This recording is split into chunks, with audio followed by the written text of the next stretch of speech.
Dr. Amanda Clark checked her medical scanner one more time as the ship approached the mining colony. The readings were not good. Many people were hurt, and they needed help fast. She looked at her team on the medical ship Mercy's Dawn. Dr. Peter Hayes was packing his alien biology tools. Nurse Katie Morgan was getting the surgery room ready. "How bad is it down there?" Peter asked as he closed his medical bag. Amanda shook her head. "Bad. The distress signal said at least 200 wounded. Mixed species colony. We have humans, Altarians, and some Selenites working the mines." Katie looked up from her preparations. "Any idea what hit them?" The message was cut short. "Something about weapon fire. Could be raiders or maybe equipment failure," Amanda said. But something felt wrong. She had been a doctor for 15 years, and she had learned to trust her feelings. The Mercy's Dawn was one of 30 medical ships that humans operated across the galaxy. Other species thought humans were crazy for helping everyone. Most aliens only helped their own kind. But humans were different. They had a gift for understanding how different alien bodies worked. They could heal anyone. This gift had made humans famous across the galaxy. When plague hit the Altarian homeworld, human doctors had saved millions. When the Selenites were dying from radiation sickness, human medics had found a cure. Every species had stories about human healers who had saved their people. "Approaching the colony now," the pilot called out. "Something's not right. I'm seeing wreckage everywhere." Amanda moved to the window. The mining colony on Kepler 442b looked like a war zone. Buildings were destroyed. Mining equipment was scattered and broken. But the worst part was the bodies. She could see them lying in the streets. "Get us down there fast," she ordered. The ship landed in the colony's main square. Amanda and her team grabbed their medical supplies and ran toward the nearest group of wounded. The first person they reached was a young Altarian woman. She was bleeding from multiple wounds. "What happened here?" Amanda asked as she started treating the woman's injuries. "Vorthik," the woman whispered. "They came without warning. They used pain weapons, a kind that make you suffer before you die." Amanda's hands stopped for a moment.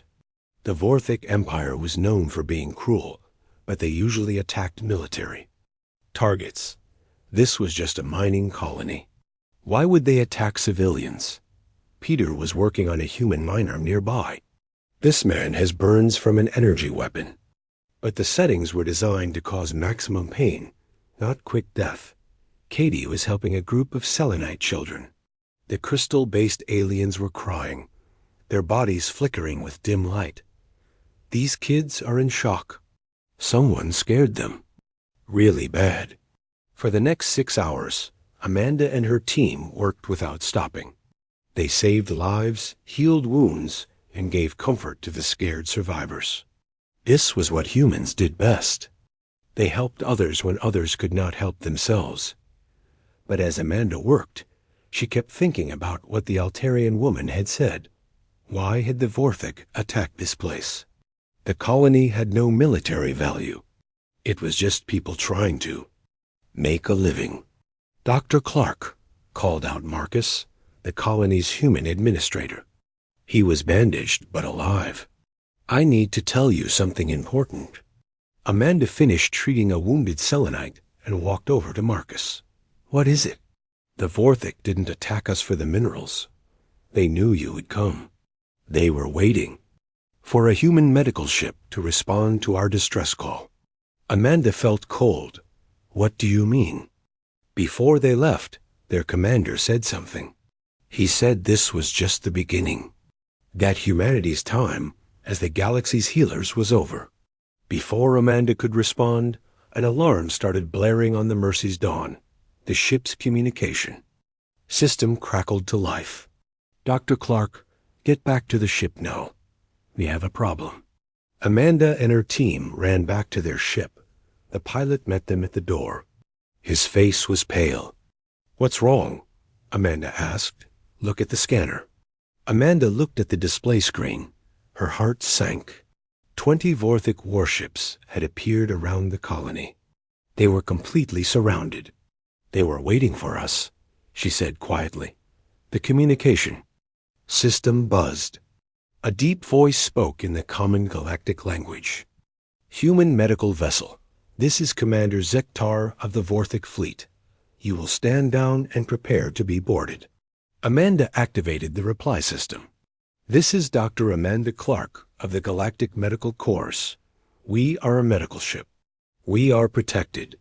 Under galactic law, we demand safe passage. Zektar's laugh was cold. Galactic law is about to change, human. Your species has interfered with Vorthic expansion for too long. Every time we conquer a world, your medics arrive to heal our enemies.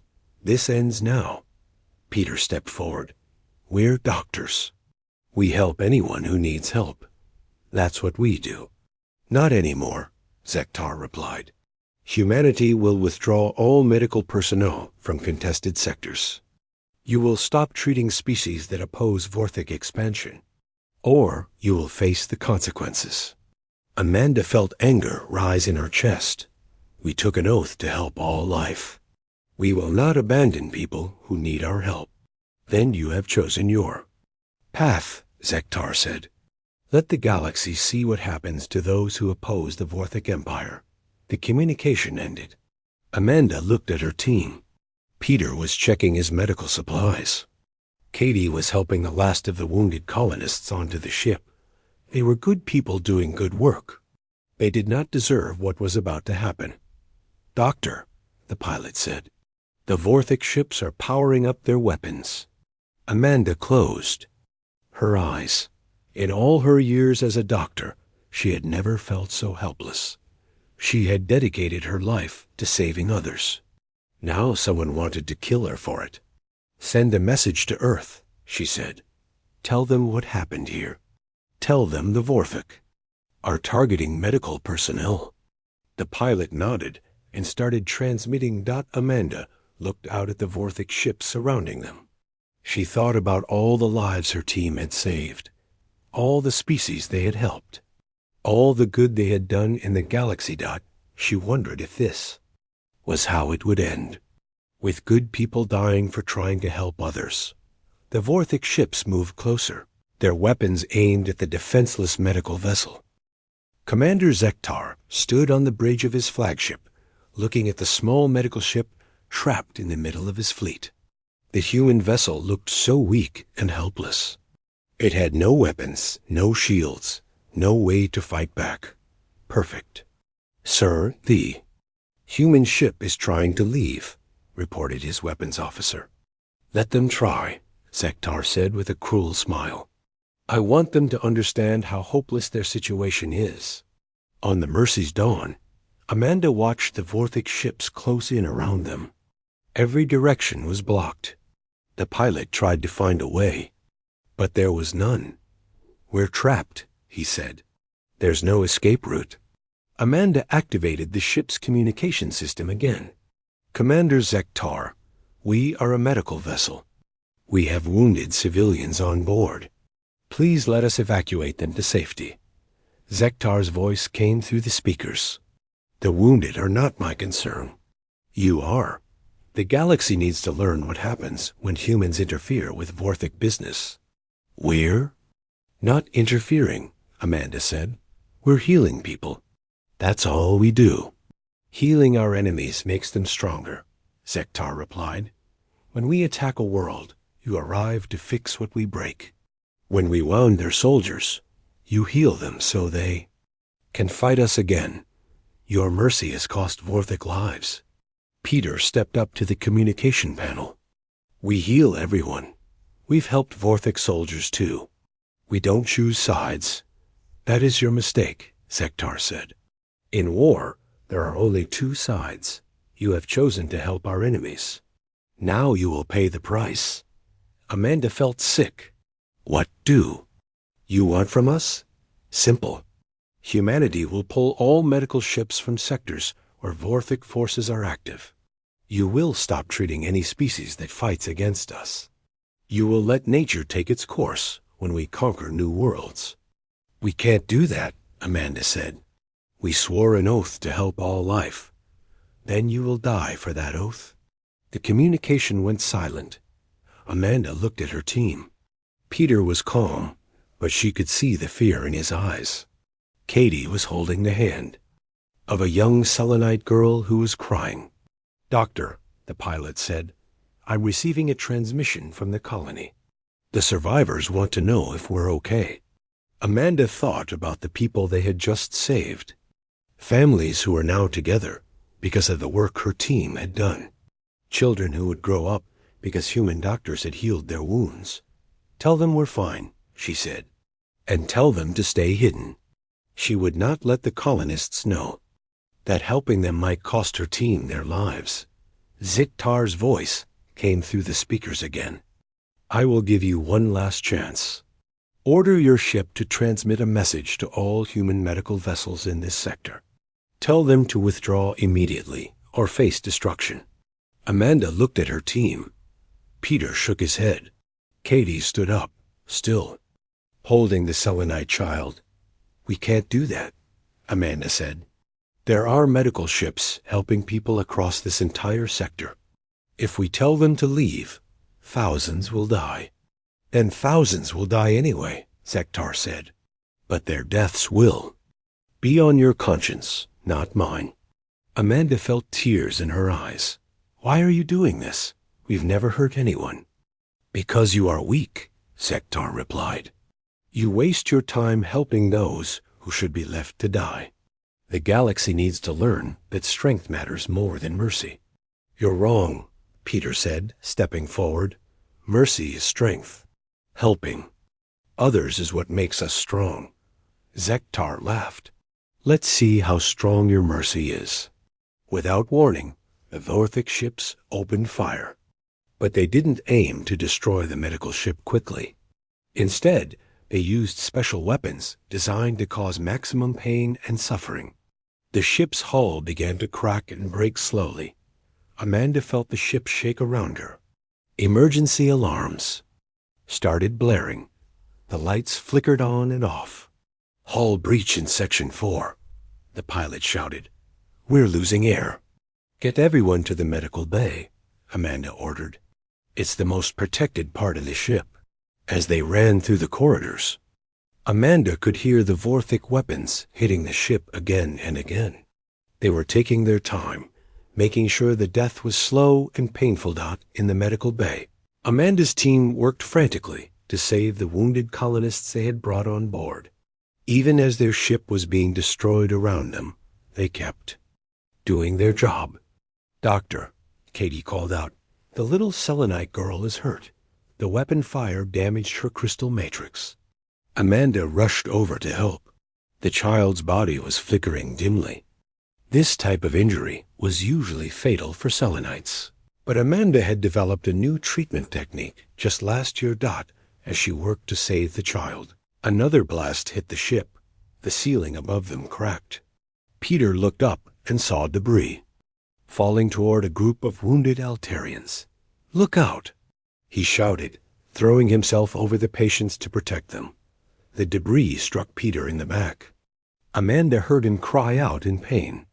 She looked over and saw blood spreading across his medical uniform. Peter, she called out, but she couldn't leave the Selenite child. If she stopped now, the little girl would die. Katie ran to help Peter. She tried to stop the bleeding, but the debris had caused too much damage. Peter looked up at her with dying eyes. Save the others, he whispered. That's what we do. Peter died protecting the people they had rescued. Amanda felt something break inside her heart, but she kept working on the child. She had to save her. She had to save them all. Another blast hit the ship. This one was stronger than the others. The medical bay's walls started to collapse. Equipment fell from the ceiling. The artificial gravity failed. Amanda floated in the air, still holding the air. Selenite child. Around her, the wounded colonists were crying out in fear and pain. Katie was trying to reach a human miner who was trapped under fallen equipment. "Katie, be careful," Amanda shouted, but it was too late. Another blast hit the ship, and more debris fell. Katie was struck in the head. She fell unconscious, blood flowing from her wound. Amanda realized she was alone. Her team was gone. The ship was dying. The people she had tried to save were trapped in hurt. She floated over to Katie and checked her pulse. She was alive, but barely. The head injury was severe. Without proper medical equipment, Katie would die in minutes. Amanda looked around the Gelso. Destroyed medical bay. The little selenite girl was still alive in her arms, but the other colonists were badly hurt. She could try to save Katie, or she could try to save the others. But she couldn't save them all. She had to choose who would live and who would die. For the first time in her career as a doctor, Amanda Clark faced a choice that would haunt her forever. She looked at Katie's unconscious face, then at the scared colonists around her. She chose to save them all, or die trying. As Amanda worked desperately to heal everyone she could, Zektar's voice came through the ship's damaged communication system one last time. "Let this be a lesson to all who would oppose the Vorthic Empire. This is what happens to those who show mercy to our enemies." The transmission ended. Amanda was alone with the dying, in a ship that was being torn apart piece by piece. She had dedicated her life to saving others. Now someone was killing her for it. She wondered if anyone would remember what her team had tried to do. She wondered if their sacrifice would mean anything. She wondered if the galaxy would learn that some people were worth fighting for. The news reached Earth in less than 12 hours. A human medical ship had been attacked. Dr. Peter Hayes was dead. Nurse Katie Morgan was in critical condition. Dr. Amanda Clark was alive but badly injured. The Vorthic Empire had deliberately targeted medical personnel. President Lisa Carter sat in the emergency meeting room deep beneath the government building. Around the table sat the leaders of Earth's military, the heads of the medical corps, and representatives from every human colony in the galaxy. How many people know about this? President Carter asked Admiral Jake Morrison, head of Earth Space. Defense Force looked grim. The whole galaxy knows. The Vorthic broadcast the attack. They wanted everyone to see what happens when you oppose them. Dr. Helen Adams, director of the Galactic Medical Corps, was crying. "Peter Hayes saved my life. During the plague outbreak on Centauri Prime, Katie Morgan delivered my grandson when I couldn't get to the hospital in time." These were good people. They were heroes, President Carter said quietly. The question is, how do we respond? General Paul Martinez, commander of Earth's ground forces, slammed his fist on the table. "We fight back. We make the Vorthic pay for what they did." "With what?" asked Dr. Adams. "We're medical personnel, not soldiers. We don't have the weapons to fight the Vorthic Empire. We have allies," Admiral Morrison said. "The Altarians have already offered their entire fleet. The Selenites are sharing their advanced technology. Half the galaxy wants to help us." President Carter looked around the table.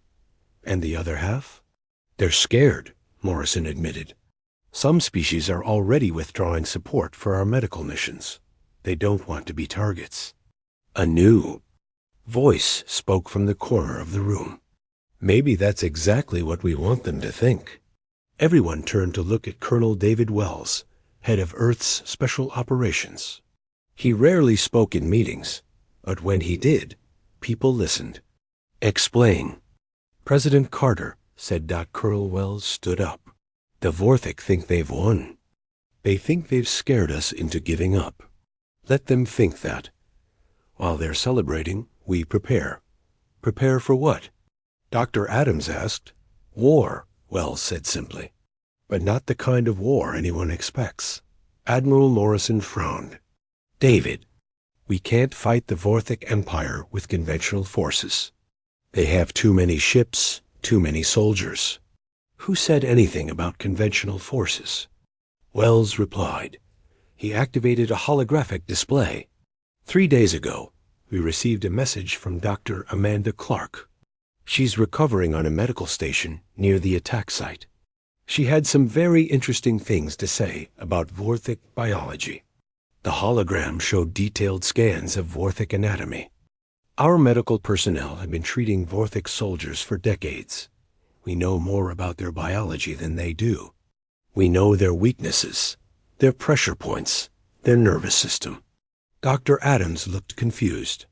David, are you suggesting we use medical knowledge to harm people? That goes against everything we stand for. No, Wells said calmly. I'm suggesting we use medical knowledge to protect people. There's a difference. President Carter leaned forward. Continue. The Vorthic made a mistake. They attacked our healers. But healers know more about life and death than anyone else in the galaxy. We know how to save lives, but we also know how to end them quickly and painlessly, if necessary. Wells changed the holographic display. Now it showed Earth's military academies. For the past week, we've been flooded with volunteers. But these aren't typical soldiers. They're doctors, nurses, medical technicians. They don't want to stop being healers. They want to become something more. What are you proposing? President Carter asked. The Reaper Protocol, Wells said. A classified program we developed after the last major galactic war. Medical personnel with combat training. Soldiers who can heal or harm as needed.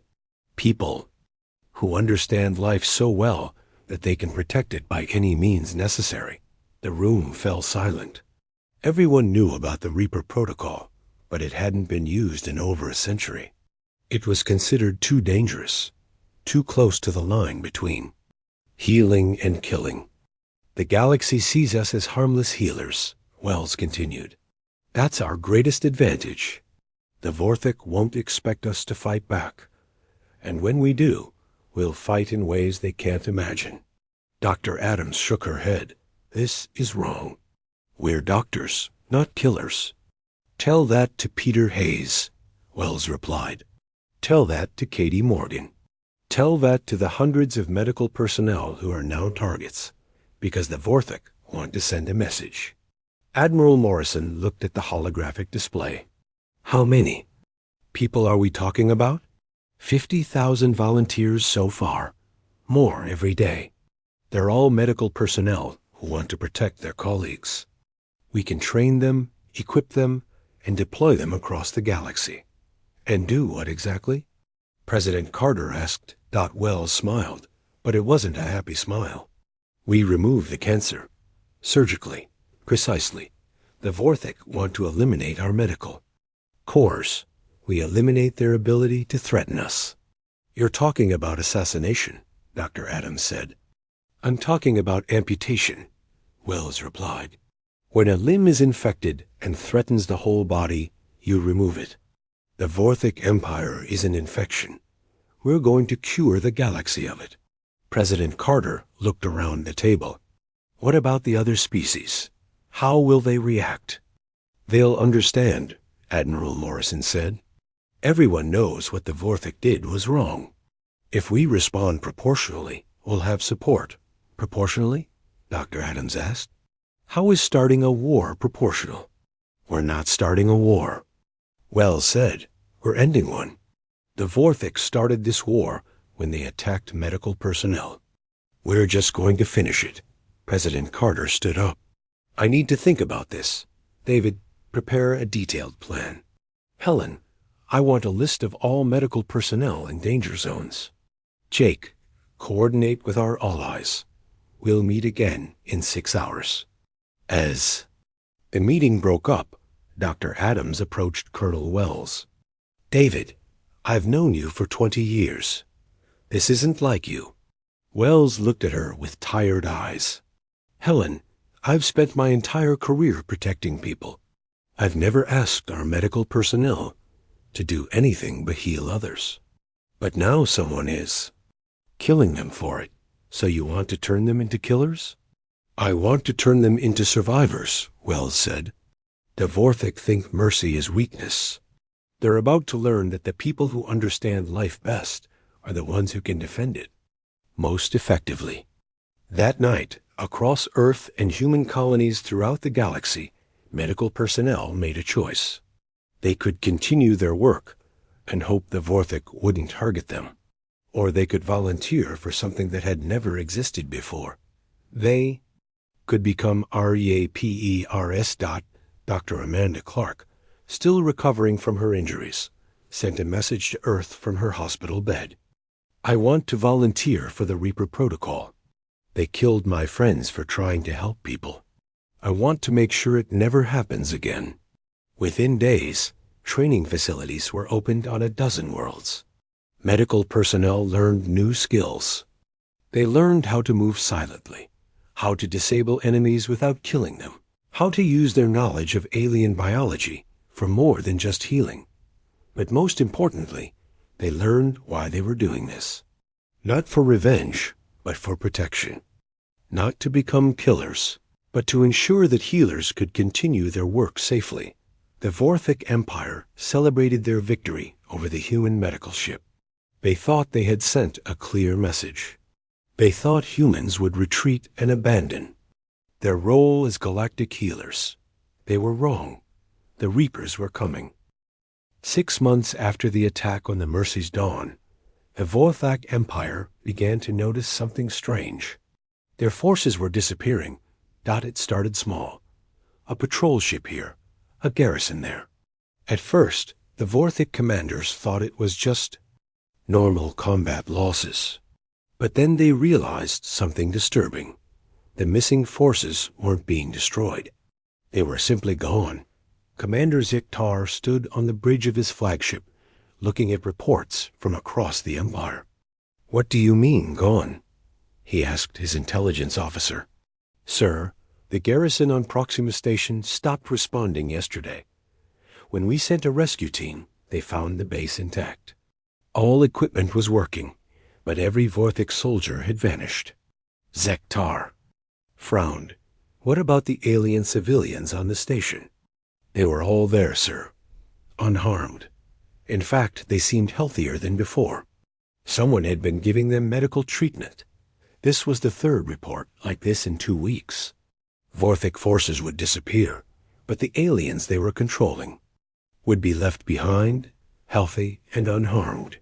"Sir," the intelligence officer continued, "there's something else. We found a message in the station's medical bay." Zektar looked at the holographic display. Written in perfect Vorthik script were the words, "The healers remember their oath. The Reapers remember their friends." "Reapers?" Zektar said. "What are Reapers?" Nobody had an answer. Captain Roy Patterson crouched in the ventilation shaft of the Vorthik cruiser Dominator. Behind him, his team of 12 moved silently through the ship's corridors. They wore no uniforms, carried no identification. To anyone watching, they looked like ordinary medical personnel, but they weren't ordinary. They were Reapers.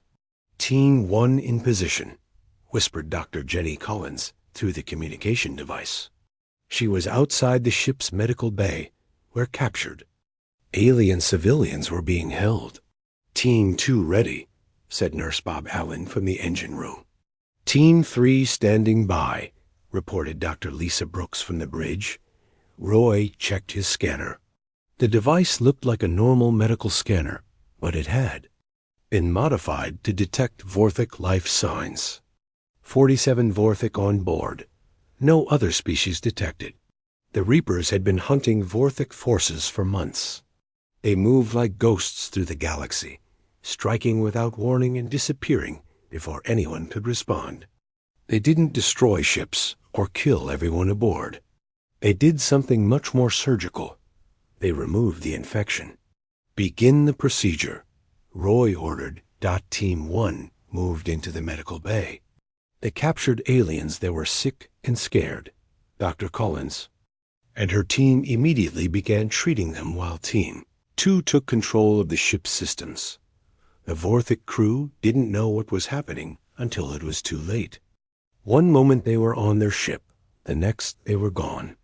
No violence, no fighting, no death. They simply disappeared. Procedure complete, Roy reported. All Vorthic personnel had been relocated, beginning medical treatment of civilians. This was how the Reapers fought. They didn't kill their enemies. They removed them from the equation and then healed anyone who had been hurt. It was precision medicine applied to warfare. The UHS Nightingale looked like any other medical ship in the galaxy. It had the same white hull, the same red medical crosses, the same peaceful appearance. But inside, it was something entirely different. Doctor. Amanda Clark stood in the ship's command center, watching as her teams reported in from across the galaxy. She had volunteered for the Reaper Protocol after recovering from her injuries. Now she was their chief medical officer. How many operations? Today, she asked. 15 successful extractions, reported Captain Patterson. 3 Vorthic outposts, 4 patrol ships, and 8 garrison teams. Total enemy personnel relocated, 412. Any resistance? None. They never see us coming. Amanda nodded. The Reapers had advantages that no military force in galactic history had ever possessed. They knew the biology of every species they encountered. They understood how different aliens thought, how they reacted to stress, how to predict their behavior. Most importantly, they knew how to heal. And sometimes, healing meant removing what was causing the harm. "Sir," called out Dr. Collins from her station, "we're receiving a transmission from the Altarian Republic. They want to thank us for freeing their mining colony." "Send our standard response," Amanda replied. "Tell them we're just doctors doing our job." That was the official line. The Reapers were medical personnel, not soldiers. They weren't fighting a war. They were performing surgery on the galaxy itself. But the Vorthic Empire was beginning to understand that something was very wrong. "How are they doing it?" Zektar demanded. He had called a meeting of all his senior commanders. "How are humans making our people disappear?" "We don't know, sir," admitted General Vextalk. "Our soldiers are there one moment, gone the next. No signs of struggle, no evidence of weapons fire. They just vanish. And the aliens we were controlling? Healthy and free. Someone is giving them medical treatment and then releasing them." Zektar felt a chill run down his spine. "It's the humans. It has to be. They're retaliating for the attack. On their medical ship." "But how, sir?" "We've monitored all human military activity. Their fleets are in normal positions. Their colonies are peaceful. They show no signs of preparing for war." "Then how are they doing this?" Nobody had an answer. The Vorthic Empire, with all its military might, couldn't understand how humans were fighting back. They looked for armies and found none. They searched for weapons and found only medical supplies. They expected war and found only healing. It was driving them insane. "Sir," said Intelligence Officer Krelinek, "there's something else. We've intercepted communications from other species. They're calling the humans Reapers now." "Reapers," Zektar repeated. "What does that mean?" "In human mythology, a reaper is someone who harvests crops. But it can also mean someone who collects souls." Zektar looked around the room at his commanders. These were seasoned warriors who had conquered dozens of worlds, but now they looked frightened. "Find out how they're doing this," he ordered. "I want every human ship monitored. I want every human colony watched. I want to know how they're making our people disappear." "Yes, sir," his commanders replied. But Zektar could see the doubt in their eyes. The Vorthic Empire had built its power on fear. They conquered through intimidation and controlled through terror. But now they were the ones who were afraid. They were afraid of doctors. Dr. Amanda Clark stood in the medical bay of the Nightingale, treating a group of Selenite refugees who had been rescued from a Vorthic prison ship. The crystal-based aliens were weak and sick, but they would recover. "Thank you," said one of the Selenites in her musical voice. "The Vorthik were going to sell us as slaves. You saved us." "We're just doing our job," Amanda replied as she adjusted the alien's crystal matrix. "We heal people. That's what we do." But even as she said it, Amanda knew it wasn't the whole truth. The Reapers were doing more than healing. They were protecting the right to heal. They were ensuring that medical personnel could do their work without fear. The Vorthik had made a terrible mistake. They had attacked the people who understood life better than anyone else in the galaxy. And now those people were using that knowledge to protect themselves and others. Captain Patterson appeared at the medical bay entrance. "Doctor, we have a new mission. The Vorthik are holding a medical station in the Centauri system. They're using it as a base to attack merchant ships." Amanda finished treating the selenite and looked at Patterson. "How many medical personnel are on the station?" 12, all different species. They're being forced to treat Vorthik soldiers while their patients are left to die. Amanda felt anger rise in her chest. This was exactly what the Reapers had been created to stop. How many? Vorthik, 200. But they're spread across the entire station. It'll be a complex operation. "Then we'll perform complex surgery," Amanda said. "Prep the teams. We're going to remove another infection." As the Nightingale changed course toward the Centauri system, Amanda thought about Dr. Peter Hayes and Nurse Katie Morgan. They had died, trying to help people. Now the Reapers were making sure their sacrifice meant something. The Vorthek Empire was about to learn that humans had not retreated. They had not abandoned their role as healers. They had simply evolved. The final confrontation came when the Reapers found the Vorthik home fleet. Commander Zektar had gathered every available ship around the Vorthik homeworld, thinking that massed military might would protect him from the invisible enemy that had been haunting his empire. He was wrong. Captain Roy Patterson stood on the bridge of the Nightingale, studying the massive fleet through the view screen. 300 Vorthik warships hung in space like angry metal wasps. Any conventional military force would have been destroyed in seconds. But the Reapers weren't conventional. "Analysis complete," reported Dr. Amanda Clark from her position at the medical station. "We've identified the atmospheric composition of every ship in the fleet. The Vorthik are using standard life support systems." "And the virus?" Patterson asked. "Ready for deployment. It will cause temporary paralysis in Vorthik physiology while being completely harmless to all other species. Duration: approximately 6 hours." Dr. Jenny Collins looked up from her station. "Sir, this seems too easy. Why hasn't anyone else thought of this?" Amanda smiled sadly. "Because nobody else has spent decades studying Vorthik biology to heal them. We know their immune systems, their nervous pathways, their cellular structure. We know them better than they know themselves." That was the truth the galaxy was beginning to understand. The humans hadn't become powerful through weapons or technology. They had become powerful through knowledge. Medical knowledge that could heal or harm, depending on what the situation required.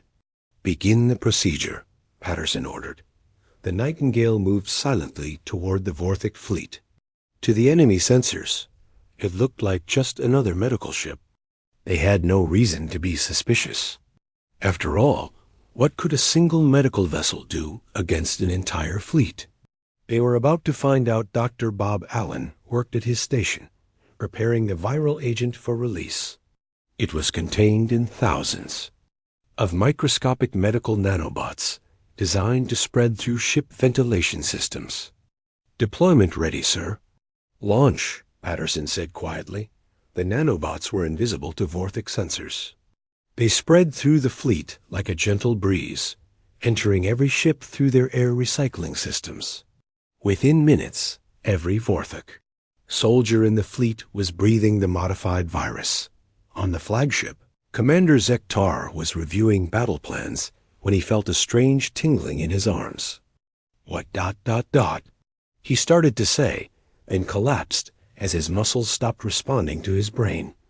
Across the entire fleet, the same thing happened. 300 ships full of Vorthik soldiers suddenly found themselves unable to move. They were conscious. They could think and see and hear, but their bodies would not obey them. All ships are reporting successful infection, Dr. Collins announced. No resistance detected. Patterson activated the communication system. Vorthik Fleet, this is Captain Roy Patterson of the Human Medical Corps. Your ships have been neutralized. Do not be alarmed. You are not in danger. On his flagship, Zektar could only lie on the floor and listen as the human voice continued. The paralysis you are experiencing is temporary and completely harmless. It will wear off in approximately 6 hours. During this time, human medical teams will board your vessels to ensure your health and safety. Zektar tried to speak but couldn't. He could only watch as human medical personnel began transporting onto his ship. They moved calmly and professionally, checking on fallen Vorthik soldiers and making sure they were comfortable. Dr. Amanda Clark materialized on the bridge of Zektar's flagship. She knelt beside the paralyzed commander and checked his vital signs with a medical scanner. Your heartbeat is strong. Your breathing is normal, she said in a gentle voice. You're going to be fine. Zektar's eyes widened. This was the human doctor from the medical ship he had destroyed, the one whose friends he had killed. And now she was checking to make sure he was healthy. I know what you're thinking, Amanda said as she worked. You killed my friends. You destroyed my ship. You tried to eliminate medical personnel from the galaxy. And here I am, making sure you're okay. She finished her examination and sat down beside him. Do you want to know why? Zektar could only stare at her. Because I'm a doctor. That's what I am, what I've always been.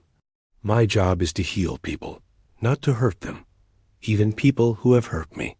Around the bridge, other Reapers were checking on the paralyzed Vorthik crew. They treated each soldier with the same care they would give any patient.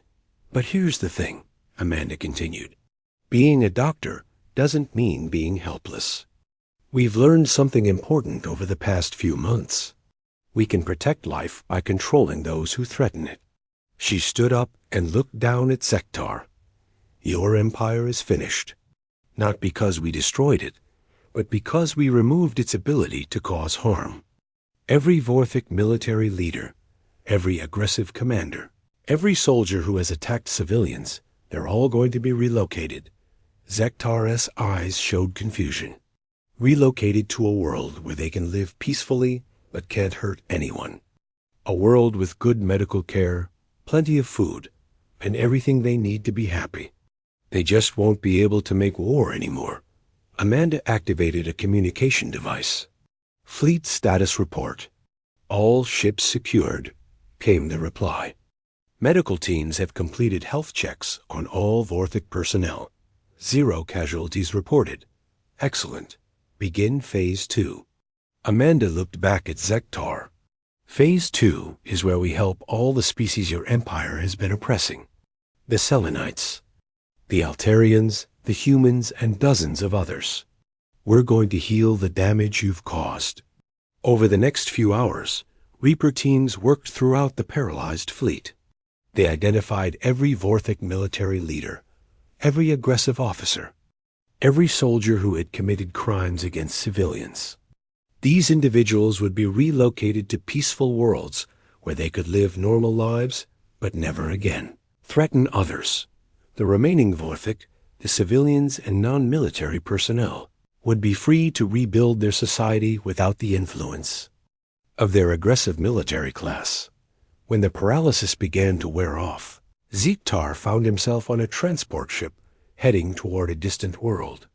Around him were other former Vorthik military leaders, all looking confused and defeated. A human doctor approached him. Commander Zektar, I'm Dr. Steve Martinez. I'll be your physician on New Haven Colony. Physician? Zektar managed to say. His voice was weak from the paralysis. Yes, the colony has excellent medical facilities. You'll receive the best care available. The climate is pleasant, the food is good, and there are plenty of recreational activities. But I'm a prisoner? Dr. Martinez looked surprised. Oh no, you're not a prisoner. You're a patient. You suffered from a condition called aggression syndrome. It made you want to hurt others. We've cured you of that condition. Zektar frowned. Cured me? The virus that paralyzed you also made some changes to your brain chemistry. Nothing harmful, but you'll find that you no longer feel the urge to dominate or control others. You'll be much happier. As the transport ship carried him toward his new life, Zektar realized what the humans had done. They hadn't killed him or tortured him or made him suffer. They had changed him into someone who could live peacefully with others. They had healed him. Back in Vorthic space, the transformation was already beginning. The oppressed colonies were being visited by human medical teams. Centuries of damage were being repaired. Species that had suffered under Vorthok rule were receiving the medical care they needed. Dr. Amanda Clark stood on the bridge of the Nightingale, watching as medical ships from dozens of species arrived to help with the healing process. The galaxy was coming together to repair what the Vorthic Empire had broken. Doctor, Captain Patterson said, Earth is requesting a status report. Amanda activated the communication system. This is Dr. Amanda Clark reporting from the former Vorthic Home Fleet. Operation complete. All aggressive military personnel have been relocated and treated. Civilian populations are being provided medical care. The Empire's ability to cause harm has been eliminated. President Carter's voice came through the speakers. Outstanding work, Doctor. What's your next mission? Amanda looked out at the stars. Somewhere out there, other species might be thinking about attacking medical personnel. They might be considering the Vorthic approach of using fear and violence to get what they wanted. Our next mission is the same as always, Madam President. We're going to heal people. We're going to help anyone who needs help. And we're going to make sure that no one ever again attacks those who are trying to save lives. And if someone does? Amanda smiled. Then they'll discover what the Vorthic learned. Harm the healers, and you face the Reapers. The communication ended. Around her, the Reaper crew returned to their medical duties. They had work to do, people to heal, lives to save. Galaxy had learned an important lesson. Humans would always be healers first, but they had also become something more. They were protectors of the right to heal, guardians of mercy, defenders of those who could not defend themselves. They were still doctors. They were still nurses. They were still medical technicians who dedicated their lives to helping others. Now they were also Reapers. And the galaxy was safer because of it. In the years that followed, the Galactic Medical Protection Treaty was signed by every major species. Medical personnel and facilities were declared neutral ground, protected by the combined might of the galaxy, but everyone knew the real protection sea.